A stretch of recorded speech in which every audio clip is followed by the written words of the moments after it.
Gerakkanlah kekuatan-Mu ya Allah,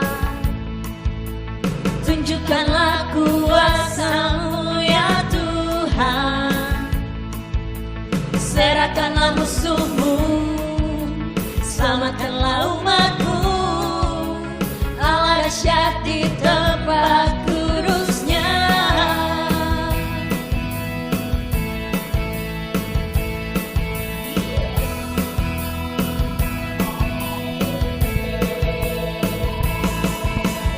Gerakkanlah kekuatan-Mu ya Allah, tunjukkanlah kuasa-Mu ya Tuhan. Serahkanlah musuh-Mu, selamatkanlah umat-Mu. Allah dahsyat di tempat kudus-Nya. Allah bangkit, bersoraklah. Hey, Allah bangkit, bernyanyilah. Musuh dikalahkan, umat-Nya dibebaskan. Allah dahsyat di tempat kudus-Nya. Allah bangkit, bersoraklah. Hey, Allah bangkit, bernyanyilah. Musuh dikalahkan, umat-Nya dibebaskan. Allah dahsyat di tempat kudus-Nya. Allah bangkit, bersoraklah. Hey, Allah bangkit, bernyanyilah. Musuh dikalahkan, umat-Nya dibebaskan. Allah dahsyat di tempat kudus-Nya. Allah dahsyat di tempat kudus-Nya. Allah bangkit, bersoraklah. Hey, Allah bangkit, bernyanyilah. Musuh dikalahkan, umat-Nya dibebaskan. Allah dahsyat di tempat kudus-Nya. Allah dahsyat di tempat kudus-Nya. Allah dahsyat di tempat kudus-Nya.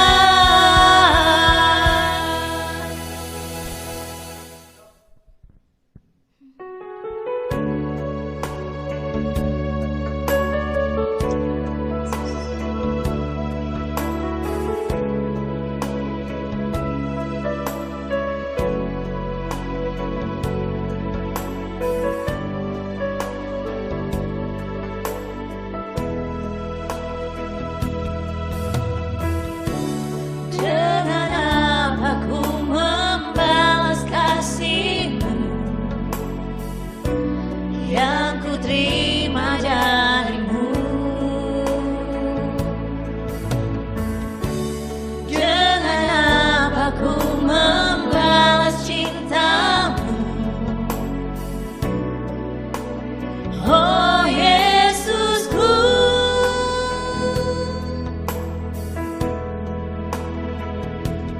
ku mau selalu bersyukur, selalu bersyukur. Kau Tuhan yang setia, yang selalu menopang. Ku mau selalu bersyukur, selalu bersyukur. Kau Bapa-Ku yang setia.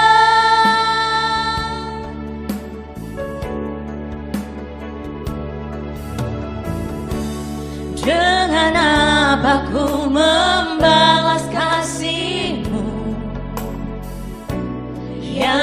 terima darimu. Dengan apa ku membalas cintamu, oh Yesusku.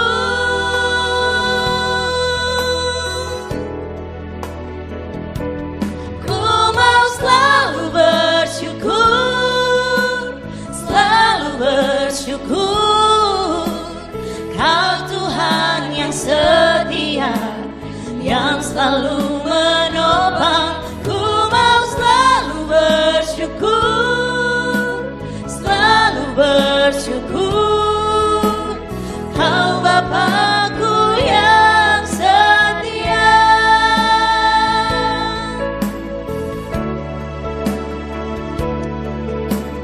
Terima kasih Tuhan Yesus. Kau adalah Bapa kami yang sungguh setia dalam setiap kehidupan kami yang percaya Tuhan. Percaya Tuhan, kuasa-Mu Tuhan memberikan kami kekuatan Tuhan, pengharapan Tuhan. Kau Allah yang sungguh-sungguh setia Tuhan Yesus. Haleluya. Ku mau selalu bersyukur, selalu bersyukur. Kau Tuhan yang setia, yang selalu menopang. Ku mau selalu bersyukur, bersyukur. Kau Bapa-Ku yang setia, Kau Bapa-Ku yang setia, Kau Bapa-Ku yang setia.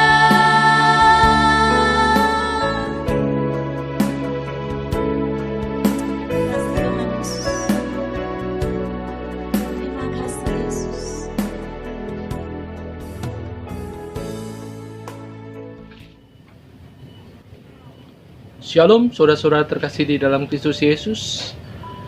Kembali lagi bersama dengan saya Beni Budianto dalam program streaming GBI Home pada hari ini.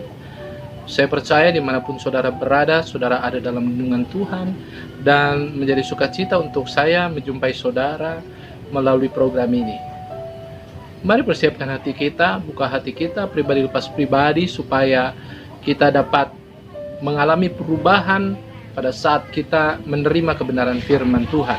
Untuk itu saudara, mari kita berdoa sebelum kita masuk dalam perenungan kita pada saat ini. Kami bersyukur Tuhan, kami ada karena anugerah-Mu. Sebentar kami rindu merenungkan kebenaran firman-Mu. Biar kiranya kami belum jadi pribadi-pribadi yang siap dibentuk oleh kebenaran firman-Mu. Menyertai hamba-Mu yang penuh kelemahan. Biar kiranya setiap kata yang keluar dari bibir lidah hamba-Mu ini semuanya berasalnya daripada hati Tuhan. Berkaryalah Tuhan melalui hamba-Mu ini, karena kami semua siap merenungkan kebenaran firman-Mu dan belajar melakukannya dalam kehidupan kami pribadi lepas pribadi. Di dalam nama Tuhan Yesus, kita yang percaya dan diberkati Tuhan katakan bersama, amin. Haleluya. Hari ini saudara, saya akan membagikan satu perenungan dengan judul mengalami perjumpaan dengan Kristus. Subtemanya perjumpaan yang memulihkan hidup. Saya percaya setiap orang Kristen, orang yang percaya kepada Kristus adalah orang-orang yang mengalami Kristus di dalam hidupnya secara pribadi. Sehingga harusnya perjumpaan dengan Tuhan menjadi pengalaman yang dialami oleh setiap orang percaya hari lepas hari. Sehingga tatkala saya berbicara tentang mengalami perjumpaan dengan Kristus, harusnya itu menjadi satu pengalaman yang tidak asing lagi bagi kita orang yang percaya kepada Kristus. Sejatinya saudara, setiap orang yang mengalami perjumpaan secara pribadi bersama dengan Tuhan, pasti hidupnya dipulihkan oleh Tuhan. Kalau saudara dan saya merenungkan kebenaran firman Tuhan, bagaimana Saulus bertobat yang terdapat di dalam Kisah Para Rasul 9 ayat 1 sampai dengan ayat yang ke-18 di situ digambarkan bagaimana perjalanan pertobatan Saulus pada saat ia bertemu dengan Tuhan secara pribadi, pada saat ia memiliki kuasa di dalam tangannya untuk memusnahkan setiap orang yang percaya kepada Kristus. Dan pada saat ia pergi ke kota Damsyik, di tengah perjalanan ia diperhadapkan dengan satu pribadi yang sebenarnya pribadi yang benci, sebenarnya pribadi yang tidak memiliki satu pikiran pun untuk dia percayai, tetapi pribadi itulah yang membuat ia percaya kepada Tuhan dan Juru Selamat di dalam Yesus Kristus. Sehingga pada saat di tengah perjalanan ke kota Damsyik, ia bertemu dengan Yesus secara pribadi, ia mengalami perubahan hidup, ia mengakui Tuhan sebagai Tuhan dan Juru Selamatnya secara pribadi. Dan kalau kita melihat bagaimana perubahan itu terjadi hari lepas hari, sehingga ia menjadi seorang rasul yang dipakai Tuhan secara luar biasa, dan banyak kitab yang ditulis olehnya yang memberkati kita semua sampai saat ini, saudara. Saudara-saudara yang terkasih dalam Kristus Yesus, jadi perjumpaan pribadi dengan Kristus harusnya dialami setiap hari oleh orang percaya. Melalui apa? Melalui doa. Melalui apa? Melalui perenungan firman Tuhan. Melalui apa? Melalui kejadian-kejadian yang kita alami dimanapun kita berada, dan menggambarkan bagaimana Allah berbicara dengan kita. Persoalannya adalah kadangkala kita tidak meresponi apa yang Tuhan inginkan dalam hidup kita. Kadangkala kita tidak peduli dengan hal-hal yang bersifat rohani, sehingga tatkala Allah berfirman melalui hal-hal yang ada di sekitar kita, kita menutup mata, kita menutup telinga, dan seolah-olah kita tidak pernah mendengarkan suara Tuhan. Sehingga kegagalan orang percaya adalah saat ia tidak merasakan adanya kehadiran Tuhan dalam hidup, dan tidak pernah berjumpa dengannya dalam hidup sehari-hari. Karena setiap orang yang disebut orang percaya pastinya pernah mengalami perjumpaan secara pribadi dengan Kristus, sehingga ia memutuskan untuk menjadi orang yang percaya kepada Tuhan dan menjadikan dia sebagai Tuhan dan Juru Selamat secara pribadi. Tetapi sayangnya saudara, kadangkala orang yang pernah mengalami perjumpaan secara pribadi dengan Tuhan, di dalam perjalanan kekristenannya, ia tidak mengalami perjumpaan itu kembali. Ia melakukan hal-hal yang sepertinya tidak berbeda dengan hal-hal sebelum dia percaya kepada Kristus, sehingga dia tidak pernah mengalami perjumpaan dengan Kristus. Dan hasilnya, orang yang tidak pernah mengalami perjumpaan dengan Kristus secara pribadi setiap hari, ia akan menjadi pribadi yang tidak berubah, masih ada di dalam hidup lamanya, masih ada di dalam manusia lamanya, dan tidak ada perubahan karakter yang semakin serupa dengan Kristus. Hidupnya sama seperti dia tidak pernah mengenal Kristus, dan hidupnya tidak menjadi berkat dimanapun dia berada. Pertanyaannya saudara, bagaimana caranya kita dapat mengalami perjumpaan yang mengubah hidup kita? Bagaimana perjumpaan Kristus yang harusnya kita alami sebagai orang percaya setiap hari mengubah hidup kita menjadi pribadi yang semakin hari semakin berkenan kepada Tuhan, bahkan semakin hari menjadi pribadi yang serupa dengan Kristus Yesus yang kita sembah. Untuk itu saudara, untuk mendasari kebenaran-kebenaran firman Tuhan yang kita renungkan, kita akan membaca di dalam Yohanes 20 ayat 19 sampai dengan ayat yang ke-23. Saya akan bacakan buat saudara Yohanes 20 ayat 19 sampai dengan ayat yang ke-23. Yesus menampakkan diri kepada murid-muridnya. Ketika hari sudah malam pada hari pertama minggu itu, berkumpullah murid-murid Yesus di suatu tempat dengan pintu-pintu yang terkunci, karena mereka takut kepada orang-orang Yahudi. Pada waktu itu datanglah Yesus dan berdiri di tengah-tengah mereka dan berkata, "Damai sejahtera bagi kamu." Dan sesudah berkata demikian, ia menunjukkan tangannya dan lambungnya kepada mereka. Murid-murid itu bersukacita ketika mereka melihat Tuhan. Maka kata Yesus sekali lagi, "Damai sejahtera bagi kamu. Sama seperti Bapa mengutus aku, demikian juga sekarang aku mengutus kamu." Dan sesudah berkata demikian, ia mengembusi mereka dan berkata, "Terimalah Roh Kudus. Jikalau kamu mengampuni dosa orang, dosanya diampuni, dan jikalau kamu menyatakan dosa orang tetap ada, dosanya tetap ada." Haleluya. Saudara, satu perikop yang seringkali kita baca, satu perikop yang seringkali kita renungkan, dan saya percaya tatkala kita merenungkan kembali kebenaran-kebenaran ini, pastinya ada kebenaran-kebenaran baru yang Tuhan sampaikan kepada kita pribadi lepas pribadi. Untuk itu, mari buka hati kita untuk menerima kebenaran firman Tuhan melalui perenungan kita pada hari ini. Saudara, perikop ini menggambarkan, menceritakan bagaimana Yesus menampakkan diri kepada murid-muridnya setelah Yesus bangkit dari kematian. Dan pada hari itu, hari yang sudah malam, dikatakan ayat yang 19, ketika hari sudah malam pada hari pertama minggu itu, hari yang sama di mana ada satu kabar yang mengagetkan, bahwa murid-murid Yesus, Maria Magdalena, Maria yang lainnya, dan Yohanes serta wanita-wanita yang lain, mereka menyampaikan satu kabar yang luar biasa, satu kabar yang membuat murid-murid lain tercengang. Karena apa? Karena mereka mengatakan bahwa Yesus atau guru mereka telah bangkit. Dan itu membuat mereka terkejut, dan itu membuat mereka bertanya-tanya, apa benar? Tetapi melalui perikop ini digambarkan bahwa Yesus menampakkan diri kepada murid-muridnya sekaligus di suatu tempat.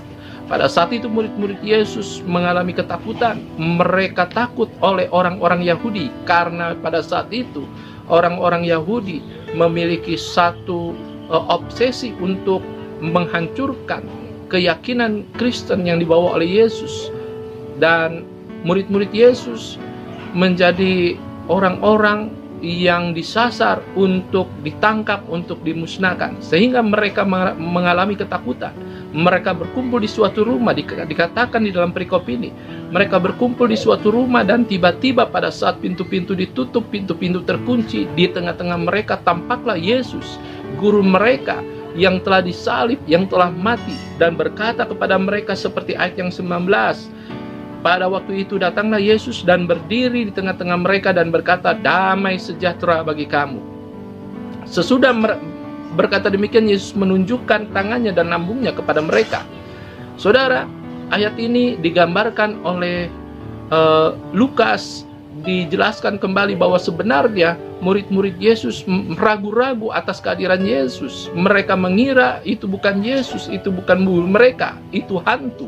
Sehingga di dalam ayat ini, di dalam Yohanes ini digambarkan bahwa Yesus menunjukkan tangannya dan lambungnya kepada mereka. Satu pembuktian bahwa ia bukan hantu, tetapi pribadi yang menjadi guru mereka, yang mati disalib dan bangkit pada hari yang ketiga seperti yang pernah dia nyatakan kepada murid-muridnya sebelumnya, saudara. Sehingga perkataan ini menjadi satu gambaran bahwa sebelumnya murid-muridnya merasa ragu-ragu apakah itu guru mereka. Tetapi Yesus berkata, damai sejahtera bagi kamu. Ia menunjukkan tangannya dan lambungnya kepada mereka, dan mereka percaya meskipun mereka ada di dalam ketakutan, tetapi ketakutan mereka berganti dengan satu pengharapan bahwa mereka melihat Tuhan, dan ini membuat mereka bersuka cita. Setelah itu Yesus berkata kepada mereka, damai sejahtera bagi kamu. Sama seperti Bapa mengutus aku, demikian juga sekarang aku mengutus kamu. Dan Yesus mengembusi mereka dengan Roh Kudus, dengan otoritas daripada surga. Yesus mengembusi mereka sehingga mereka memiliki otoritas untuk melakukan hal yang luar biasa di dalam kehidupan mereka. Saudara, pertanyaannya adalah, kalau murid-murid Yesus mengalami perjumpaan dengan guru mereka setelah Yesus bangkit, mereka mengalami pemulihan di dalam hidup mereka. Bagaimana dengan kita? Apakah kita mengalami pemulihan hari lepas hari di dalam kehidupan kita sebagai orang percaya? Pada saat kita bertemu dengan Tuhan, mengalami Dia secara pribadi, dan kita menerima Dia sebagai Tuhan dan Juru Selamat, tentunya itu menjadi hal yang luar biasa yang tidak pernah kita lupakan seumur hidup kita. Tetapi pertanyaan saudara, apakah kita juga mengalami perjumpaan-perjumpaan dengan Kristus hari lepas hari, melalui doa-doa kita, melalui perenungan-perenungan firman Tuhan yang kita lakukan, bahkan melalui kejadian-kejadian yang kita alami, kita mengalami Kristus, kita mengalami perjumpaan dengan Dia yang mengubah hidup kita hari lepas hari. Mungkin saudara berkata bahwa sudah lama aku tidak merasakan kehadiran Tuhan. Sehingga ini menjadi saat yang luar biasa untuk kita merenungkan kembali. satu kalimat yang menjadi pertanyaan bagi saudara dan saya. Bagaimana caranya kita mengalami perjumpaan dengan Tuhan secara pribadi yang mengubahkan hidup kita? Ada 3 hal yang akan kita renungkan. 3 cara untuk kita mengalami perjumpaan dengan Kristus yang memulihkan kehidupan kita melalui kebenaran firman Tuhan yang sudah kita baca saat ini. Poin pertama, saudara, untuk kita dapat mengalami perjumpaan dengan Tuhan yang mengubah hidup kita, yang pertama adalah jangan pernah kita menyia-nyiakan setiap kesempatan berjumpa dengan Tuhan. Jangan pernah menyia-nyiakan kesempatan berjumpa dengan Tuhan. Yesaya 55 ayat 6 berkata, carilah Tuhan selama ia berkenan ditemui, berserulah kepadanya selama ia dekat. Saudara-saudara terkasih dalam Kristus Yesus, ternyata saudara, perjumpaan dengan Tuhan diawali oleh inisiatif Tuhan. Perjumpaan dengan Tuhan adalah inisiatif Tuhan itu sendiri pada awalnya. Pada saat kita mengalami perjumpaan dengan Kristus secara pribadi, kita adalah orang-orang yang sebenarnya tidak layak mengalami perjumpaan itu. Tetapi Allah dengan kasih karunia-Nya yang luar biasa menjumpai kita dengan anugerah-Nya yang luar biasa sehingga kita dilayakkan, diubahkan oleh perjumpaan itu. Secara manusia sebenarnya Sakyus adalah pribadi yang tidak layak untuk bertemu dengan Tuhan secara pribadi, tetapi Tuhan memiliki rancangan yang luar biasa kepada Sakyus sehingga ia berjumpa dengan Tuhan dan akhirnya ia mengalami perjumpaan yang mengubahkan hidupnya. Bagaimana ia memiliki satu kerinduan untuk berubah dari seorang pribadi yang sebagai pemungut cukai menjadi pribadi yang memiliki kemurahan hati. Ia berkata kepada orang-orang sekitarnya yang membutuhkan pembuktian dari dirinya. Ia berkata bahwa setengah dari hartanya akan diberikan kepada orang miskin, dan sekiranya ada orang yang diperas, ia akan mengembalikannya 4 kali lipat kepada orang tersebut. Ini satu pembuktian bahwa harta benda yang ia miliki tidak menjadi lagi sesuatu yang berarti di dalam hidupnya, karena ia memiliki satu hal yang lebih berharga daripada itu, yaitu Kristus yang ia yakini saat itu, menerima dia apa adanya.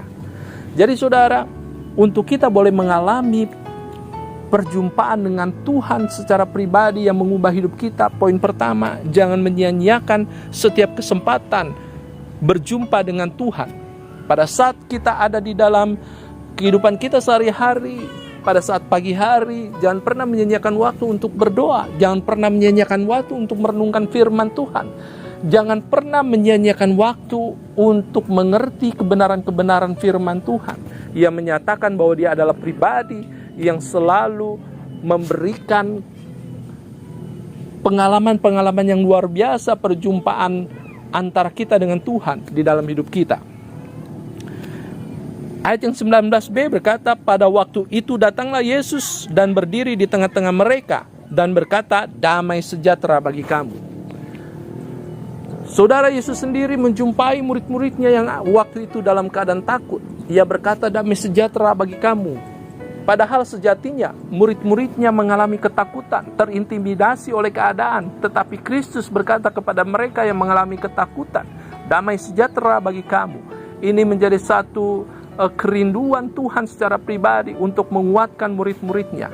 Perjumpaan dengan Tuhan diawali dengan inisiatif Tuhan itu sendiri.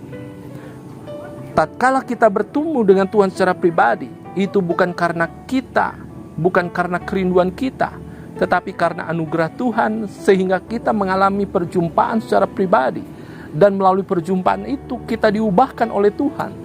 Kita menerima dia sebagai Tuhan dan Juru Selamat secara pribadi. Kita memiliki kehidupan yang baru dan kita menjalani manusia baru kita. Dan itu membuat kita diubahkan semakin hari serupa dengan Kristus Allah yang kita sembah. Perjumpaan dengan Tuhan diawali dengan inisiatif Tuhan.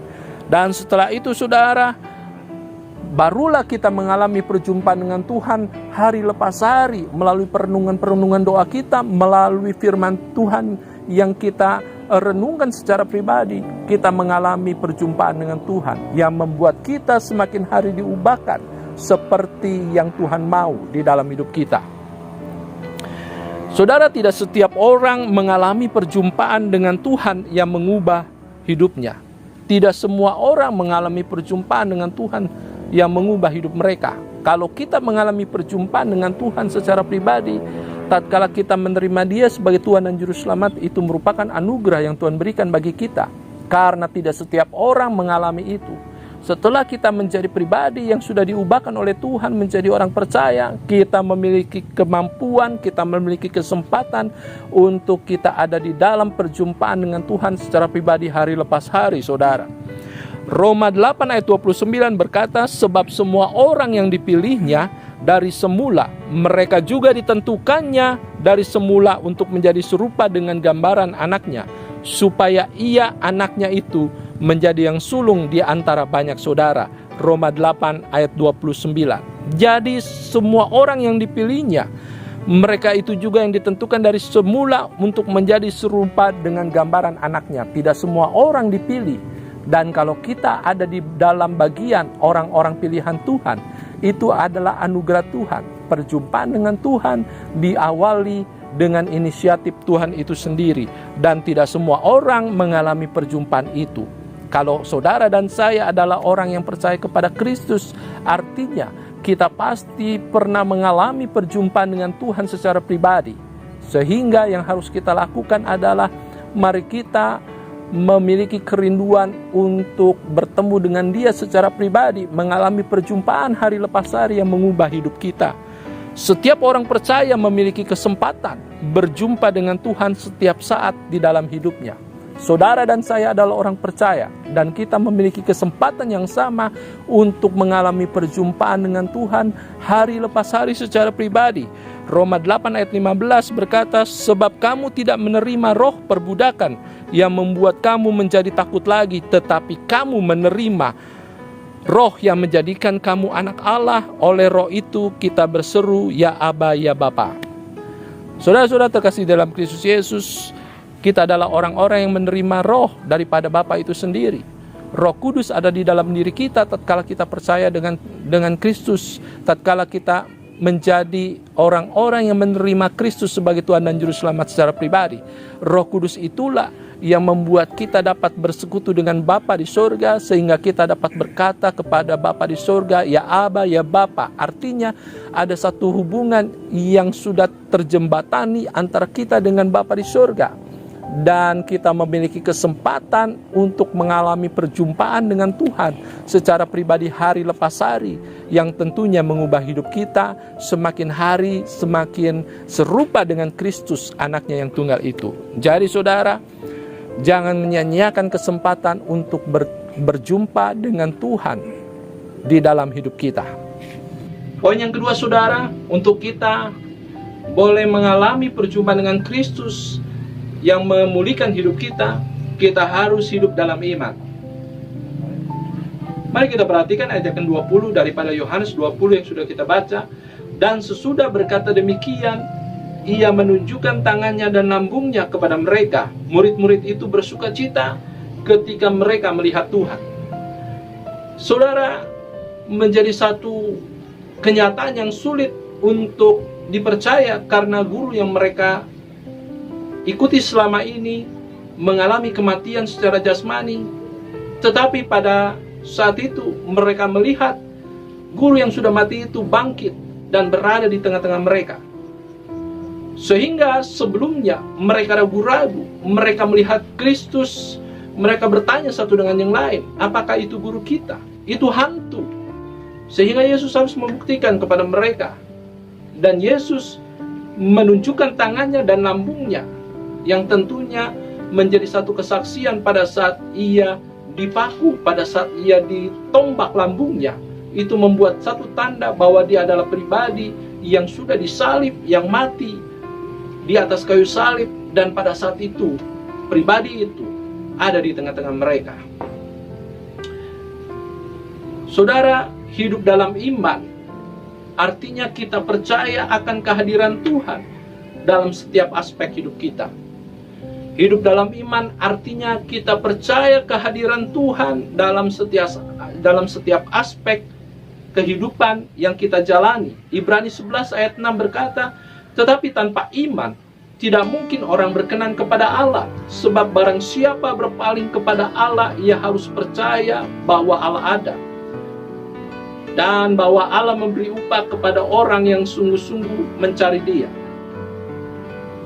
Saudara percaya atau tidak, yakin atau tidak, pada kenyataannya Allah itu adalah Allah yang omnipresent, Allah yang ada, yang hadir dimanapun kita berada. Dia adalah Allah yang tidak dibatasi oleh ruang dan waktu, dan melalui kebenaran-kebenaran ini kita harus meyakini dengan sungguh bahwa kita percaya bahwa Allah hadir di dalam setiap aspek hidup kita.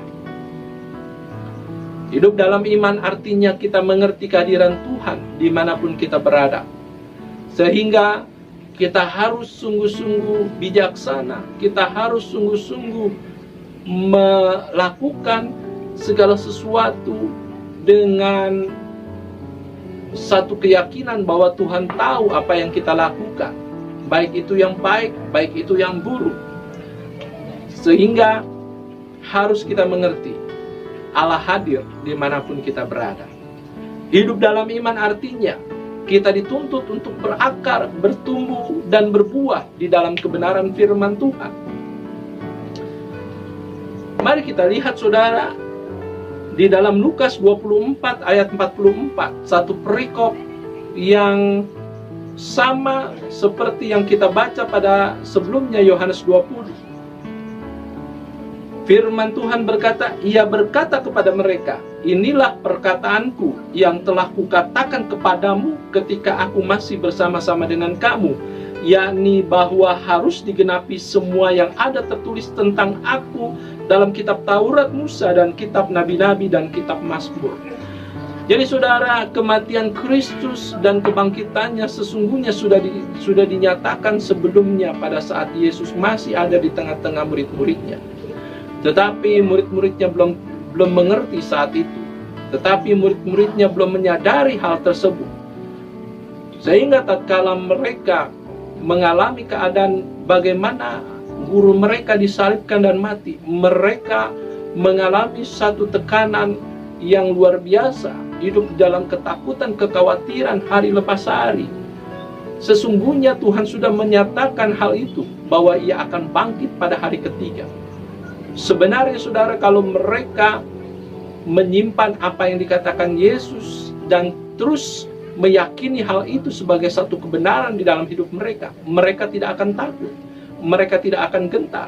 Tetapi toh kenyataannya mereka mengalami ketakutan, sehingga pada saat Yesus menampakkan diri di tengah-tengah mereka, Yesus harus mengulangi apa yang pernah dikatakannya sebelum Yesus mengalami kematian di atas kayu salib. Saudara-saudara terkasih di dalam Kristus Yesus, kadangkala yang membuat kita lemah, yang membuat kita kalah di dalam pengiringan kita bersama dengan Tuhan adalah kita tidak berakar, bertumbuh, bahkan berbuah di dalam kebenaran firman Tuhan. Kita hanya sebatas tahu firman Tuhan bunyinya seperti apa, tetapi kita tidak mempraktekkan firman itu di dalam kehidupan kita hari lepas hari. Hari ini firman Tuhan menegaskan kita kembali, tatkala kita hidup di dalam iman, kita harus berakar, bertumbuh, dan berbuah di dalam kebenaran firman Tuhan, supaya kepercayaan kita kepada Tuhan seperti sauh yang kuat yang ditaruh di bawah kapal yang ada saat-saat ini, sehingga tatkala pergumulan kita alami, kita tidak menjadi khawatir, kita tidak akan menjadi takut, karena kita percaya bahwa Tuhan itu ada dan penyertaan Tuhan itu sempurna menyertai kita. Hidup dalam iman artinya kita harus memiliki cara pandang yang berbeda dengan dunia mengenai kehadiran Tuhan.